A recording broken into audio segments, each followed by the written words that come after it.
there are different things which inspired me to write this book. So I think one of the perhaps more important things is the 1948 Nakba itself. So the 1948 Nakba refers to the establishment of the State of Israel in Palestine in 1948 and the destruction of the major part of Palestinian society, destruction of more than 500 villages, the destruction of 11 urban quarters, really the expulsion of 4/5 of the population from the territories on which Israel was established. So this central event has come to be commemorated as the catastrophe for Palestinians and Arabs more generally, and I was really interested in this event and how it's remembered and how it's commemorated. At the time I was carrying my research 60 years, but now 70 years later. I conducted interviews in Syria where I did my research, and these interviews were with more than 60 people, and they were in-depth qualitative interviews with 3 generations of Palestinian refugees, so people who had lived through 1948 with their children and grandchildren. I also conducted interviews with community activists, and I also conducted interviews with people who worked for the state responsible for Palestinian refugees, state bodies, and with people in the UN.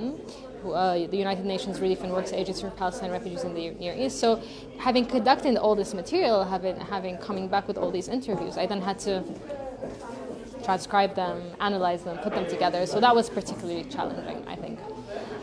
What I really enjoyed the most about the book was going back to the Arabic sources and trying to see how the Nakba has existed and circulated in Arab nationalist thought for the past 7 decades.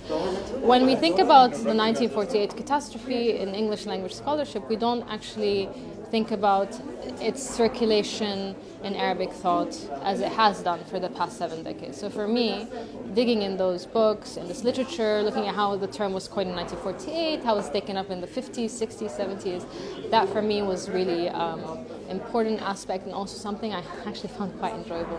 I try to convey the complexity and the multi-layerness of what 1948 is. So there is a kind of normative mainstream understanding of 1948 that I began this interview with, right? So the catastrophe of the establishment of the State of Israel in Palestine. This is an important meaning, and it's one of the meanings, more recent meanings. But then also when you go and you conduct interviews with people who recollected 1948, when you examine social memories of 1948, people recollect 1948 in ways which don't necessarily confirm these mainstream understandings of it. So for me, what was important was to really bring out the complexity. So how individuals, 3 generations of refugees, community activists and so forth commemorate and think about 1948.